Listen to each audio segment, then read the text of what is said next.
Saya akan ngaji tentang betapa mudahnya berbuat baik dan betapa mudahnya bersosialisasi yang jadi kebutuhan sosial masyarakat. Kemudian di saat yang sama sebagai kebaikan menurut Islam.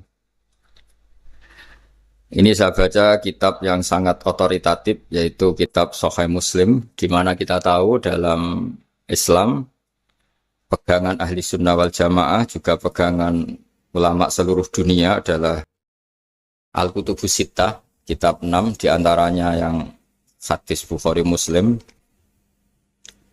Di sini ketika Nabi ditanya tentang beberapa kebaikan, yaitu dari pertanyaan ayul a'mali afdol, amal apa yang terbaik, diantaranya Nabi menyebut sekian: iman billah, iman kepada Allah Ta'ala. Kemudian ini yang penting dilakukan semua pemimpin, oleh bupati, oleh wakil bupati, oleh seluruh pemimpin, baik struktural maupun kultural, maupun pemimpin kecil, yaitu di keluarga. Yaitu Nabi ngendikan di antara misi Islam adalah memperdekakan budak. Kemudian ada yang lagi tanya lagi, fa'illam af'al. Lalu dari sekian kebaikan yang butuh biaya itu saya tidak mampu melakukan ya Rasulullah. Kalau nyumbang masjid saya tidak mampu. Kalau berbuat bikin fasilitas umum saya tidak mampu. Ada yang sekian pertanyaan dari sahabat, kalau misalnya kebaikan yang butuh biaya kami tidak mampu, termasuk di sini disebutkan kemampuan berhaji, kemampuan zakat, kemampuan sedekah. Kalau semua itu kami tidak mampu ya Rasulullah. Kata Nabi, tu'inu soni'an aw tasna'u li akhrat. Ini di Sahih Muslim di bab iman dengan judul Babu Bayani Kaunil Iman Billah Afdalal A'mal. Kalau saya tidak mampu semua melakukan itu ya Rasulullah, yaitu melakukan kebaikan yang butuh biaya. Kayak bangun masjid, bangun jalan, bangun fasilitas-fasilitas publik. Tu'inu soni'an aw tasna'u li akhrat. Tu'inu nulungi sira soni'an ing wong sing ahli sun'ah, ahli kreatif atau ahli, kalau orang sekarang itu bilang dia pekerja. Dia pekerja rumahan atau production house atau apa saja. Aw tasna'u li akhrat. Atau kamu membantu orang yang tidak punya pekerjaan. Terus sahabat masih tanya, aro'aita indo'iftu an ba'dil amal. Kalau semua kebaikan aktif saya tidak mampu melakukan ya Rasulullah, kebaikan menolong orang lain, kebaikan yang bersifat aktif. Jawabnya Nabi, dan ini pegangan saya, pegangan kita semua, panduan dari Rasulullah SAW, Nabi ngendikan, takufu syarroka anin nas fa innaha shadaqatun minka ala nafsik. Ya, saya ulang lagi, takufu syarroka anin nas fa innaha shadaqatun minka ala nafsik. Kamu dalam berislam cukup menjaga supaya kejelekan kamu tidak punya imbas pada orang lain. Ya, ini penting dalam Islam. Jadi kalau tidak bisa berbuat baik, potensi keburukan kita jangan sampai menimpa orang lain. Keburukan itu bisa kejahatan kriminal, bisa kejahatan pidana atau merugikan orang lain, atau kejahatan yang tidak sampai kriminal tapi mengganggu orang lain. Misalnya contoh gampang ini, saya sumpek-sumpeknya sendiri ingin jalan-jalan, main di teman yang di jam kerja. Ini kan sumpek-sumpeknya saya sendiri ingin hiburan, terus wisata atau dolan ke teman yang sebetulnya saat itu dia mungkin ngaji atau kerja atau harus memenuhi kewajiban cari nafkah.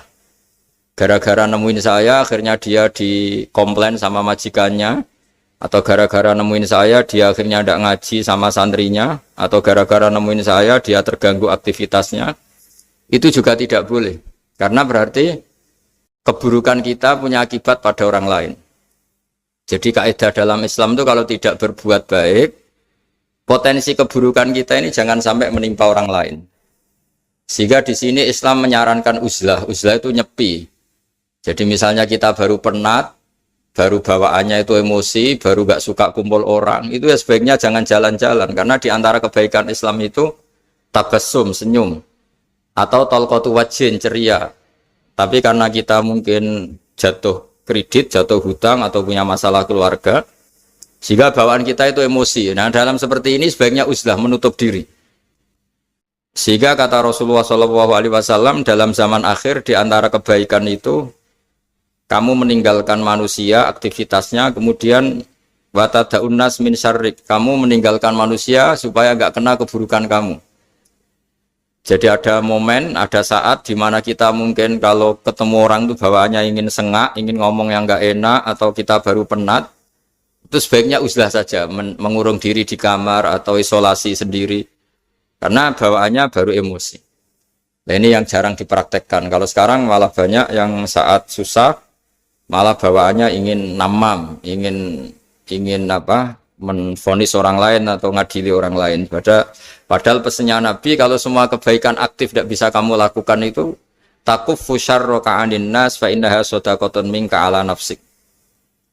Sehingga keburukan kita, ya saya ulang lagi, keburukan kita yang ingin emosi, ingin apa, itu tidak punya akibat orang lain. Di sini kearifannya Rasulullah SAW, beliau masyhur ngendikan, layak dilqadi wa ghadban. Jangan sampai seorang hakim bikin keputusan ketika emosi, karena bawaannya orang emosi itu pasti nggak terkontrol intelektualnya, nggak terkontrol nuraninya, nggak terkontrol semua sifat baiknya. Itu kalau punya keputusan bahaya sekali. Sehingga Nabi dari awal ngendikan layak dilqadi wa ghadban. Orang yang sedang emosi tinggi jangan bikin keputusan penting.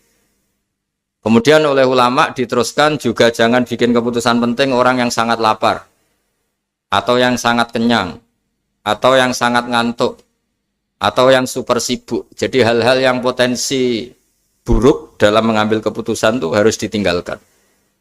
Sehingga misalnya bupati atau wakil bupati kalau sedang tidak nyaman dengan suasana apa, nggak boleh rapat kemudian memutuskan keputusan penting. Begitu juga kiai dan semuanya. Nah, ini yang supaya otoritatif. Kenapa saya bawa kitab itu logikanya jelas ya. Kita sebagai dai, sebagai ustadz, atau sebagai mubalek, atau sebagai siapa saja, yang ingin kita wariskan ke umat Rasulullah adalah dawuh-dawuhnya Nabi. Dan kalau kita ngaji tidak pakai kitab, itu sebenarnya umat kita jejali dengan pikiran kita, dengan ide kita. Jangan-jangan ide kita, pikiran kita ini tidak mewarisi pikiran Islam, tapi pikiran kita atau emosi kita. Tapi kalau kita baca kitab, artinya umat ini berhak mendapat apa yang diteladankan dan disabdakan oleh Rasulullah SAW. Tapi kalau kita, itu pasti inginnya itu kita. Misalnya kita Bupati Banyuwangi, mungkin kita akan cerita Banyuwangi dengan asik. Tapi bagi daerah lain, apa urgensinya bagi saya? Begitu juga kalau kita kiai, mungkin kita akan cerita fadhilnya kiai. Tapi bagi orang lain yang keutamaannya jadi pekerja, jadi satpam, jadi guru, jadi pegawai negeri yang adil. Sehingga subjektivitas kita ini akan tinggi. Tapi kalau kita sebagai kiai baca hadis, maka umat ini mendapatkan panduan dari Rasulullah SAW. Nah, dari sekian panduan itu, kata Nabi, jika Anda tidak bisa berbuat kebaikan aktif, maka kebaikan yang harus Anda lakukan adalah potensi kejelekan kamu jangan menimpa orang lain. Makanya saya berkali-kali bilang, saya ini termasuk kiai yang jarang main ke alumni. Karena tadi, kadang-kadang alumni itu sudah mau kerja di tempat kerjanya, atau mau janjian ngantar anaknya sekolah. Gara-gara ada saya, mungkin semua itu dibatalkan. Sehingga silaturahim itu juga harus dimanage supaya tidak mengganggu haknya orang yang kita silaturahimi. Jangan sampai silaturahim jam 9, saatnya orang kerja, kemudian dia dapat peringatan dari pabriknya gara-gara sering didolani kiainya. Itu kan jadi ribet. Atau kiai karena sering didolani terus tidak ngaji, metu tamu terus, itu kan jadi ribet. Apapun itu, sehingga orang itu harus berpikir perilakunya itu tidak punya akibat la doror wa la diror. Jangan mengganggu dirinya, juga jangan mengganggu orang lain. Ini oleh Nabi disebut takuffu syarra ka'adin nas fa innaha shadaqatun minka ala nafsik. Sifat buruk kamu itu harus dijaga supaya tidak menimpa orang lain, dan itu berarti menjadi sedekah kamu atau amal kamu pada diri kamu sendiri. Jadi ini penting dimaklumatkan ke semua kita bahwa saat kita tidak bisa berbuat baik aktif, misalnya nggak bisa sedekah, nggak bisa menolong orang, setidaknya keburukan kita tidak menimpa orang lain. Nah, termasuk keburukan yang terselubung adalah kita punya pikiran yang menurut kita ini hebat, tapi bagi orang lain mungkin bahaya. Misalnya kita punya pikiran ingin jadi orang kaya raya yang dermawan. Itu artinya kan pikiran baik karena ingin jadi dermawan. Tapi artinya bayangkan orang lain tuh miskin semua butuh derma kamu. Mana mau orang lain kamu bayangkan miskin butuh derma kamu. Orang lain juga bayangkan dirinya kaya gak butuh derma kamu. Itu namanya kebaikan yang subjektif. Kamu ingin jadi kiai yang ngajarin orang banyak. Oke, itu baik. Tapi kan berarti kamu bayangkan orang lain gak bisa ngaji terus kamu saja yang bisa ngaji sehingga kamu yang ngajarin. Ya sudahlah, kebaikan itu udah usah muluk-muluk seperti itu. Jadi apa yang ditakdirkan kita jadi bupati ya jadi yang baik, menolong pekerja-pekerja yang baik. Saya kemarin diceritain banyak oleh Mas Anas aktivitas Pemda Banyuwangi yang menolong banyak orang, juga masyarakat juga saling menolong dan seterusnya dan terusnya. Jadi ini jelas maksud saya supaya bupati dan semuanya pemimpin melakukan kebaikan itu berdasar panduan dari Rasulullah SAW, di mana di antara aturan yang dianjurkan beliau adalah aktivitas kita sebagai manusia adalah tu'inu soni'an au tasna'uli akhraq. Ya, saya ulang lagi, saya ulang teks hadisnya secara lengkap supaya dapat berkahnya Rasulullah SAW. Ada beberapa pertanyaan dari sahabat, ya Rasulullah, jika saya tidak bisa berbuat baik yang berbiaya atau tidak bisa berbuat baik yang aktif, apa yang saya harus lakukan? Nabi ngendikan tu'inu shani'an aw tasna'uli asra. Kamu membantu orang yang bekerja atau kreatif, orang-orang yang kreatif atau pekerja apa saja kamu bantu dan bantu orang yang tidak punya pekerjaan. Terus ditanya lagi, qultu ya Rasulullah ara'aita in dha'iftu an ba'dil amal. Bagaimana kalau itu pun saya tidak bisa ya Rasulullah? Terus Nabi ngendikan tafukufu syarraka anin nas fa innaha shadaqatun minka ala nafsik. Yang penting keburukan kamu tidak menimpa ke orang lain dan itu bagian dari sedekah kamu. Nah, perlu saya ingatkan ke semua kita lah.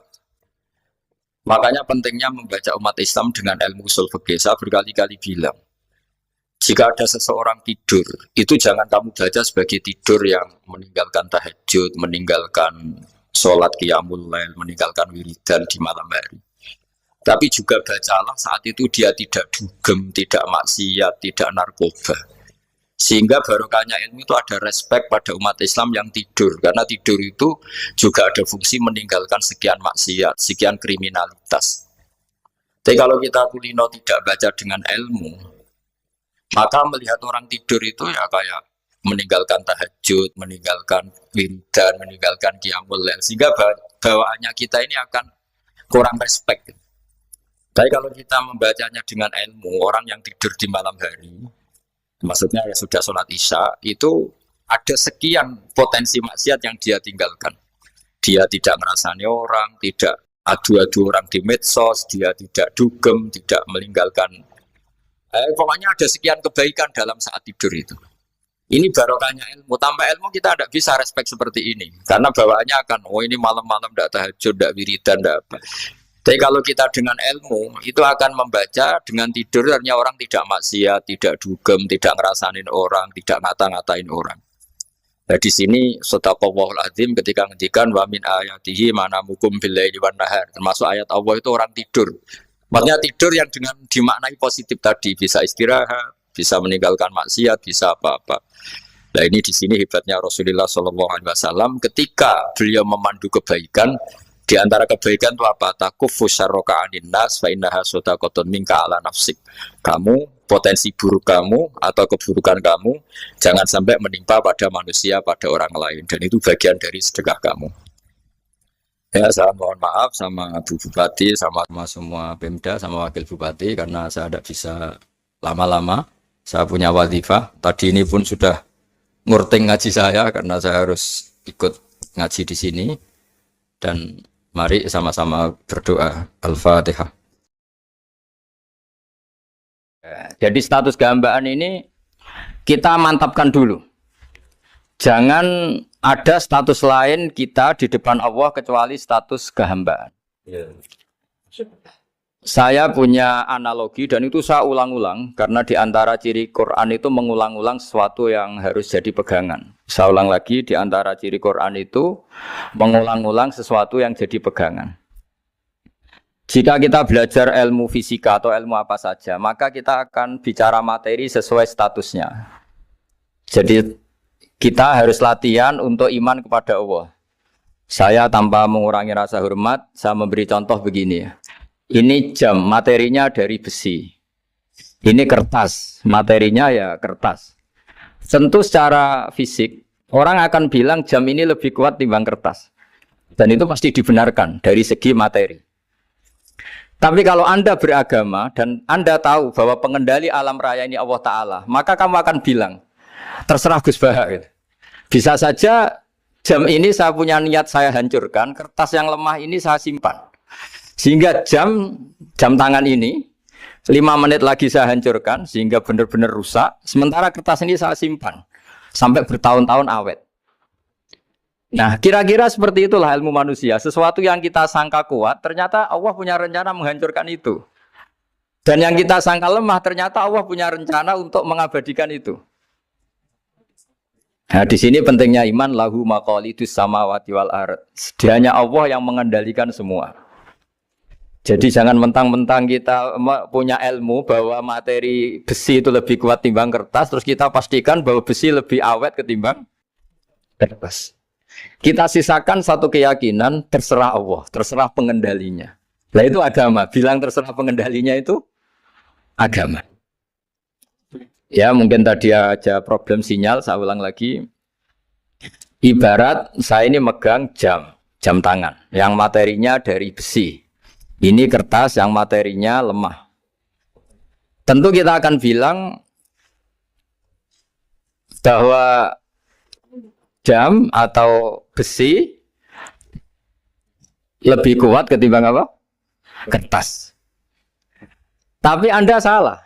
Anda harusnya ngomong bahwa terserah pengendalinya.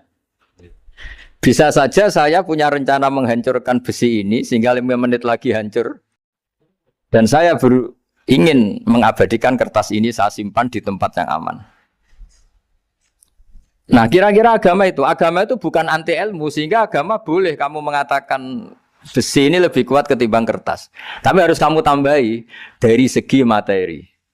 Tapi kalau dari segi pengendalinya maka kita jawab terserah Allah Subhanahu wa ta'ala. Nah ini di sini pentingnya beragama. Jadi meskipun Mars tuh kayak apa kuatnya, bumi, gunung kayak apa kuatnya. Ternyata gunung yang kita kira kuat, ternyata nyimpan magma yang potensi meledak. Yang gunung kecil, yang kelihatan dari pasir kecil yang tidak berdaya, ternyata nggak nyimpan magma, jadi nggak direncanakan untuk diledakkan. Itu, nah agama itu seperti itu, yang disebut di surat Yasin misalnya Allah itu siapa? Biyadihi malakutu kulli, yang dalam kendalinya itu semuanya di alam raya ini. Sehingga di kehidupan nyata juga sama.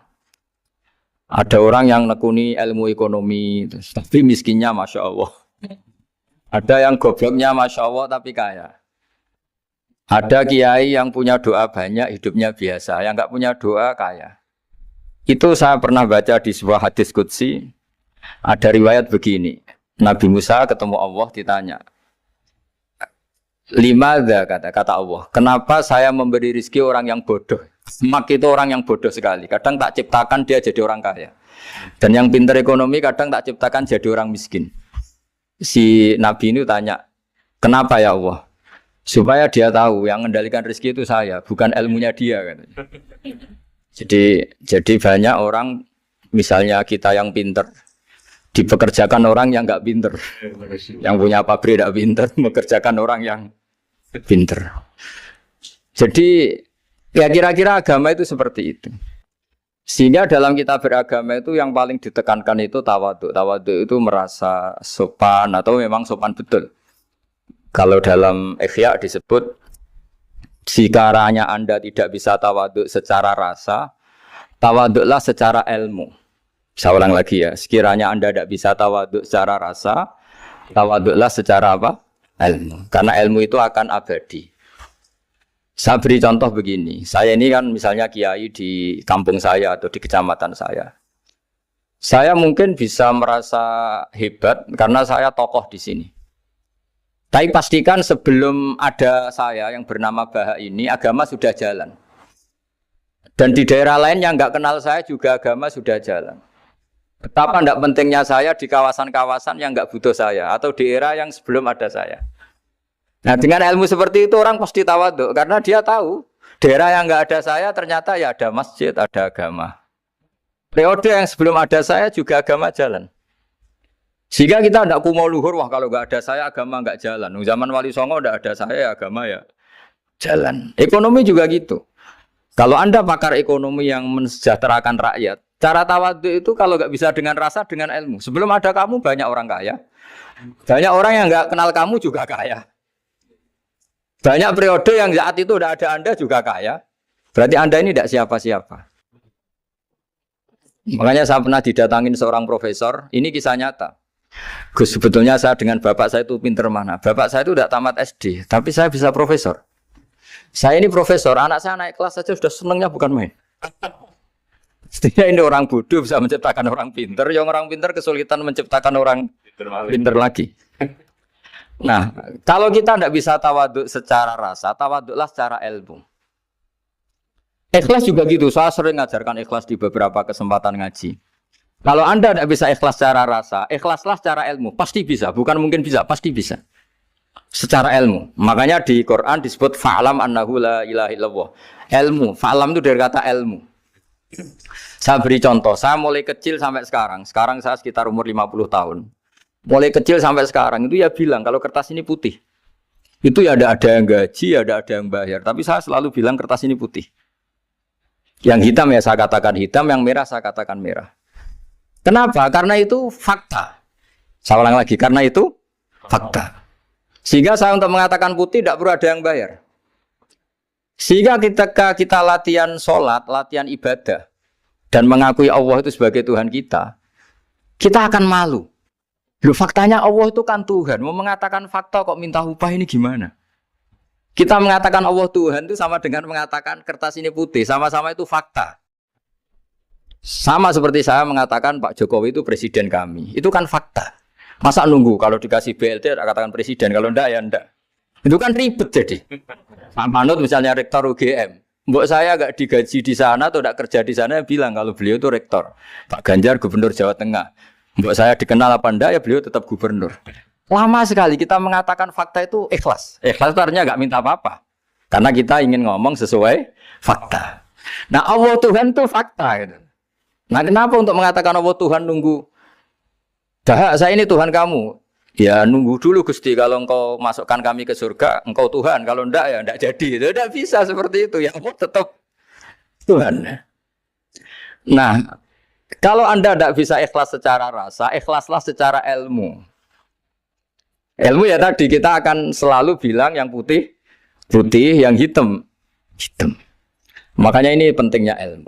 Tawaduk juga gitu. Kalau Anda ditakdir orang yang GR, yang gede rumongso, ditakdir orang yang kumo luhur, secara rasa bisa dilawan secara ilmu. Ada periode di mana sebelum ada kita yang kaya ya banyak, yang dapat hidayat ya banyak, yang terpelajar ya banyak. Ada daerah yang nggak kenal kita, nyatanya pendidikan di situ jalan, sistem sosial baik. Betapa tidak pentingnya kita. Nah ini nanti memaksa kita atau melatih kita untuk tawaduk. Nah dari hikmah ilmu itu kemudian kita minta maaf sama orang lain itu mudah.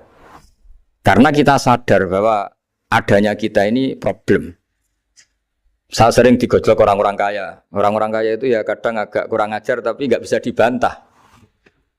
Begini, pernah tanya saya gini, Gus, saya ini punya mobil mahal, harganya 2 miliar. Kayaknya yang berak pakai jalan raya saya kan. Bisa, bayarnya pajak saya mahal. Sehingga kayaknya paling pantas saya. Yang naik ontel itu kan nggak bayar pajak. Harusnya nggak boleh pakai jalan gitu. Terus saya bilang, mbah-mbahnya yang naik ontel itu pejuang, bapak kamu enggak. Kamu enggak warisnya. Artinya ada teori dalam kitab hikam itu kitab tasawuf dalam pesantren. Itu kebaikan saja di soal. Misalnya begini, kita ini bangga sebagai urip yang tertib, hidup yang tertib di kantor, di tempat-tempat pekerjaan. Tapi kalau itu semua terjadi, kalau ada kecelakaan di jalan itu nggak ada yang nolong langsung. SAR paling efektif, tim penolong paling efektif ya orang-orang nganggur itu. Orang-orang yang di jalan-jalan di perapatan itu kalau ada kecelakaan langsung nolong. Itu nanti ambulan itu yang kedua, ketiga, yang nolong pertama ya orang-orang yang nganggur-nganggur di jalan itu. Ada orang tersesat nolong. Maka ketika seorang sahabat tanya, ya Rasulullah, kalau engkau melarang kita jagongan di jalan itu kita tidak bisa. Tapi kata Nabi, ya silahkan saja, tapi adu hakpatorik, kamu di jalan itu datangkan. Apa itu? Ya kamu bisa amar ma'ruf nahi mungkar. Coba kalau di terminal, di tempat publik banyak orang yang soleh, itu nanti copet ya sungkan. Yang mau jambret ya sungkan, karena yang di situ orang-orang soleh. Nanti yang nggak sholat juga sungkan, karena yang di situ banyak yang sholat. Jadi kenyamanan orang pergi jauh di tempat-tempat sepi itu ya barokahnya orang-orang nganggur terus ngaji, wah nengkono masih rame, ada orang yang di perapatan, di pertigaan. Bayangkan kalau ini orang-orang soleh, pasti itu nyaman. Karena wilayah publik dihuni orang-orang yang soleh. Tapi orang pasti bilang itu nggak tertib. Kita inginnya hidup ya tertib di kantor atau yang suka di masjid, di masjid. Tapi kalau itu terjadi, itu nggak ada tim SAR gratis yang setiap saat kalau ada orang kecelakaan nolong. Makanya dalam makalah hikam itu paling masyhur diantaranya itu, manusia itu siapa? Manusia itu mangkanat mahasinuhu masawiyah, fakih falatakun masawihi masawiyah. Manusia itu orang yang saat baik saja ada salahnya, apalagi masalah. Jadi kalau kamu punya toko, lagi laris, dan saat laris itu Anda ngerumat keluarga Anda melakukan kebaikan pada keluarga Anda. Pasti ada toko lain yang termahjubkan, yang tersingkirkan. Makanya saya pernah diskusi sama kiai besar, guyonan sama saya. Kita kalau kiai besar sebaiknya kalau diundang di musala kecil datang apa enggak? Kata kiai yang satu, jangan datang Gus, itu jatahnya kiai kecil. Terus kata yang satu, datang Gus sebagai bukti tawaduk bahwa kita kiai besar pun mau diundang yang kecil.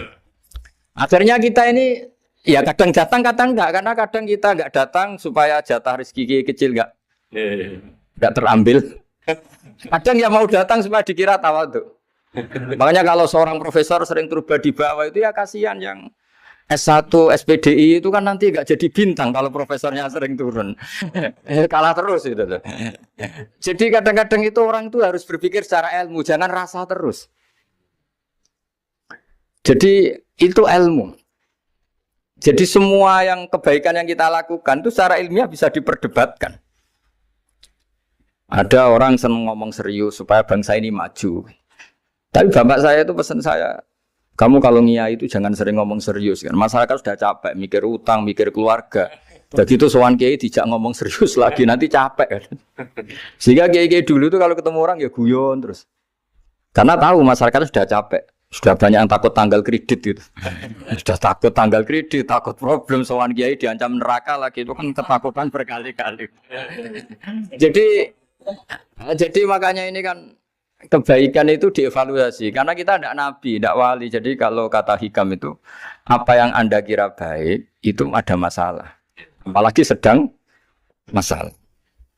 Saya sering cerita ada orang suami istri harmonis sekali. Itu tanyakan ibunya, pasti mulai gak peduli dengan ibunya karena terlalu harmonis dengan istri. Itu pasti bukan mungkin lagi. Jadi jangan tanya istrinya, tanya ibunya. Oh, jok nikah lupa saya, ngalor ngidul sama istrinya. Tanyakan temannya, wah itu jok nikah lupa temennya. Tapi yang baik sama teman, tanyakan istrinya, jatah belanja untuk ngopi. Begitu terus itu. Jadi siklus sosial itu. Nah, di sini pentingnya saling minta maaf karena dalam kebaikan kita pasti ada kesalahan. Ketika karir kita baik di pemerintahan maupun di kampus, pasti dengan sendirinya ada yang agak tersingkirkan. Meskipun itu sudah hukum alam, tapi apapun itu kita harus minta maaf. Makanya banyak saya sering cerita berkali-kali. Dulu itu ada dua nabi yang seangkatan. Itu luar biasa debat ilmiahnya, tapi debat baik. Mulai dulu ya ada. Polemik itu ya mulai dulu ya ada. Yang Nabi Yahya itu suka berkawan orang-orang soleh. Kalau ditanya kenapa kamu berkawan orang-orang soleh, ya enak lah karena berkawan orang soleh. Yang Nabi Isa sering berkawan orang-orang yang nggak jelas. Ditanya, kenapa Anda suka berkawan orang-orang yang nggak jelas? Innama ana tabibun udawil mardo. Nabi dan kiai itu ibarat dokter, ya tentu menyembuhkan yang sakit. Sakit. Kalau Anda seorang dokter, pasti neliti daerah-daerah pandemi. Masa neliti daerah sehat? Nah, jadi dulu bapak wasiat ke saya gitu. Kau nak jadi kiai kok bengkel. Jadi kiai itu kayak bengkel. Kalau nggak siap dadani orang nggak jelas ya jangan jadi kiai kan. Itu ya. Tapi kan masalahnya kita sendiri solehnya pas-pasan. Takut terkontaminasi. Jadi yang jelek bukan jadi baik. Kita yang baik jadi jelek. Nah itu kan mulai dulu ya polemik. Sejauh mana kita punya kekuatan untuk tidak terpengaruh yang negatif. Yang negatif terpengaruh kita menjadi positif. Jadi ini cerita-cerita sawalan bahwa dalam kebaikan kita itu ada kesalahan. Maka kita tetap istighfar, tetap saling minta maaf. Dulu bapak saya kalau diceritain ada seorang kiai sampai sepuh jadi imam masjid, istiqomah sekali. Dulu bapak saya itu guyu. Ya istiqomah, tapi wong liya terus ra iso dadi kader. Jadi calon-calon kiai ini sudah putus asa karena nggak pernah punya kesempatan jadi imam. Jadi di balik istiqomah itu ya ada memahjubkan orang lain. Makanya alhamdulillah di Indonesia itu ada pegawai pensiun. Kalau enggak habis itu. Karena yang anyar-anyar itu mesti ini kurang pengalaman, ini kurang senior. Tapi barokahnya ada pensiun kan gantian. Tapi masalahnya di dunia kiai itu udah ada pensiun. Tambah sepuh tambah mantap, tambah sepuh tambah mantap. Nah itu sebaiknya ya mulai mundur-mundur sedikit dari imam masjid itu. Ya nyari-nyari yang lain lah supaya ada kaderisasi, ada. Jadi intinya itu di balik kebaikan yang kita lakukan pun itu ada masalah sehingga kita butuh istighfar. Di sini pentingnya dawuhnya para wali-wali dulu ada istilah wastighfaruna yahtaju ilal istighfar. Ketika kita minta maaf, sebetulnya minta maaf sendiri itu butuh minta maaf lagi. Minta maaf lagi itu butuh minta maaf lagi. Misalnya saya dengan Mas Hilmi ini akrab, pernah pakai uangnya misalnya. Itu kadang kita bayar itu malah tersinggung. Kok kayak orang lain saja bayar. Minta maaf juga gitu. Kalau kamu punya teman akrab, terus minta maaf resmi itu tersinggung. Kayak wong liya ae jaluk sepuro. Jadi kadang jaluk sepuro itu malah masalah. Itu kan sama. Kamu punya teman akrab, terus kalau mau main, assalamualaikum, sakit masuk nopo boten, angsal boten. Boleh enggak main? Itu mesti teman kamu tersinggung. Kok kayak orang lain saja. Artinya ketika Anda merasa benar karena protokoler ketika masuk ke teman, ternyata itu salah. Teman kamu maunya enggak protokoler karena sudah akrab. Tapi ketika kita merasa akrab, ternyata selonang-selonang dianggap problem. Kita tidak pernah tahu. Nah di sini kata ulama-ulama, minta ampun itu kebutuhan manusia. Karena dalam kebaikan kita pasti ada kesalahan. Makanya disebut wastighfaruna yahtaju ilal istighfar. Kita selalu diajari Rabbana dzalamna anfusana. Ya Allah, kita ini selalu mendolimi diri kita sendiri. Jadi saat kita baik pun ada unsur kesalahan. Yaitu tadi, kalau Anda jadi orang pasti ada yang termahjubkan. Kalau Anda kiai besar atau profesor atau pejabat turun ke bawah. Ya kalau gubernur turun terus ya bupati gak jadi bintang. Kalau saya kiai besar misalnya turun terus ya kiai kampung itu ya kasihan. Saya pernah diundang Manakipan tidak datang itu kiai kecil bilang matur nuwun Gus gak teko. Aduh iwake gak untuk saya katanya. Barokahnya saya ada. Itu lucu ya matur nuwun betul. Matur nuwun Gus jenengan gak dugi jadi. Akhirnya jatah besarnya untuk saya. Nah, tapi yang punya rumah komplain. Gus udah ngeratau teko PP aku wong cilik. Nah ini saya harus mendahulukan versi Soibul Bed yang punya rumah apa versi Kiai yang termahjubkan. Artinya pilihan apapun saya harus istighfar karena ada saja unsur salahnya. Ya makanya ini kan makanya ya saya minta UGM juga saya sering undang saya terus nanti dikira karena kampus besar Gus Bak mau juga keliru lagi. Kalau 1-2 kali mungkin boleh, kalau keseringan ya nggak boleh. Nanti itu dikira saya maunya hanya sama kampus besar, padahal saya sama RT ya sering datang juga. Nah ini yang terakhir saya bacakan teks otoritatif sebagaimana janji saya. Kata Rasulullah SAW di sebuah hadis. Ini terakhir nanti supaya nggak lama-lama saya juga punya wadhifah. Ada orang itu punya hutang. Hutang itu ya hutang, memang hutang. Singkat cerita orang itu tidak bisa bayar sampai akhirat.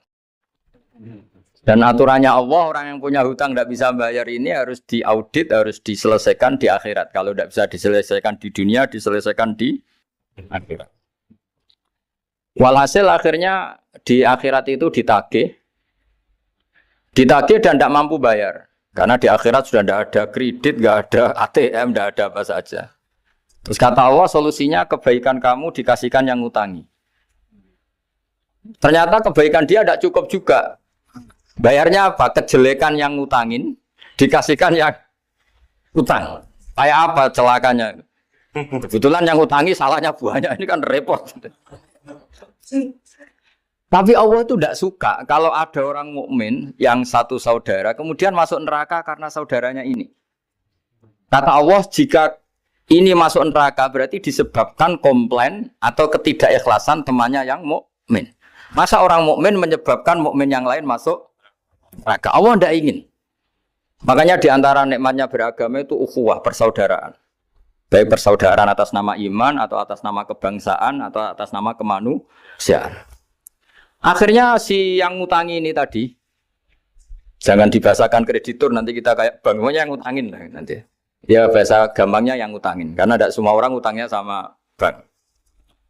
Sama Allah ditunjukkan satu surga yang luar biasa. Nanti tak baca teks Arabnya ya, supaya dapat berkahnya bahasa Arab. Terus saking mewahnya surga itu, si yang ngutangin tanya, ya Allah itu untuk nabi siapa? Karena semewah itu pasti untuk kelas nabi. Atau untuk wali siapa? Katanya, terus kata Allah, sabda Allah, untuk siapapun yang mampu membeli. Lalu siapa yang bisa membeli surga semewah itu? Kamu bisa.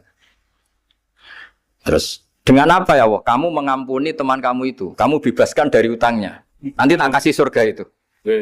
Terus, akhirnya sama Allah, kata orang itu, ya Allah saya bebaskan. Ya sudah, kamu berdua masuk surga. Karena Allah tidak ingin ada kasus aneh. Dua orang mukmin ini kan bersaudara. Masa bersaudara kemudian yang satu menjadi penyebab masuknya neraka karena ini tidak mau memaafkan. Artinya kalau kita syawalan itu harus benar-benar mau memaafkan, karena kalau tidak Anda menjadi penyebab teman kamu masuk neraka. Jadi kita janganlah jadi orang mukmin yang menjadi problem bagi saudara kita. Jadi makanya saya itu berharap ada wali utang saya tidak bisa bayar, karena ini masih dibela-belain Allah ini. Karena Allah nggak ikhlas kalau ada walinya masuk neraka. Jadi kalau ada wali utang kamu, itu utangin saja, doain nggak bisa nyaur, no? Nggak bisa bayar. Nanti ini akan dibela-belain Allah di akhirat. Karena wali ini nggak pantas masuk neraka. Ya, jadi kalau ada wali utang kamu mau bayar, sudah Anda tidak usah bayar, nanti di akhirat saja. Lah yang ribet kalau yang kamu utangin dia ahli neraka, kamu nagihnya disuruh masuk neraka. Nah, itu ribet itu. Sudah utang dia ahli neraka. Ya tak baca teksnya supaya ini ada di kitab Ihya halaman 197 juz 2. Status hadisnya waqala shahihul isnad, kata Imam Hakim, hadis ini shahihul isnad. Saya baca Arabnya nanti insyaallah sebagian ya supaya kelihatan teks aslinya di bab hukukul muslim. Bainama Rasulullah sallallahu alaihi wasallam jalisun izdhika hatta badat sanayahu. Nabi ketika santai-santai duduk tahu-tahu tertawa sampai gigi depannya itu kelihatan. Jadi tertawa sangat sampai gigi depannya kelihatan. Yang notabene beliau sering hanya senyum, kali ini tertawa betul sampai gigi depannya kelihatan.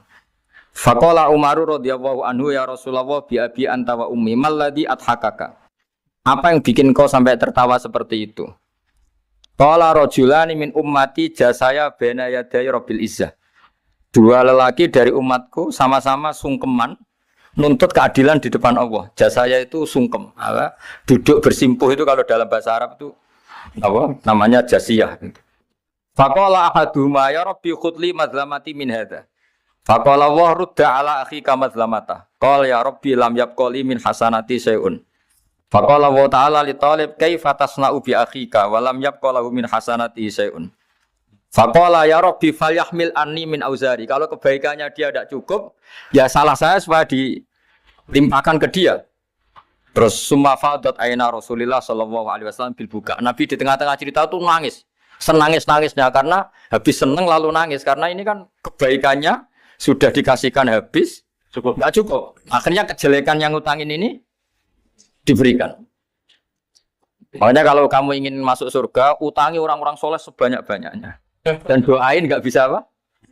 Nyaur. Tapi tak jamin orang soleh itu nggak suka utang. Karena hidupnya sederhana ini. Kayaknya saya tidak akan utang Mas Ilmi itu. Karena orang soleh itu hidupnya sederhana, pasti tidak butuh. Kalaupun utang paling ya untuk makan kan gampang nyaurnya apa? Terus kata Rasulullah, faqala inna dzalika layaumun azimun yauma yahtadun nasu fihi ila yuhmala anhum min auzarihim. Terus fayaqulu wa ta'ala lil mutadzallim irfa basarak. Coba kamu lihat yang di sana itu ada apa?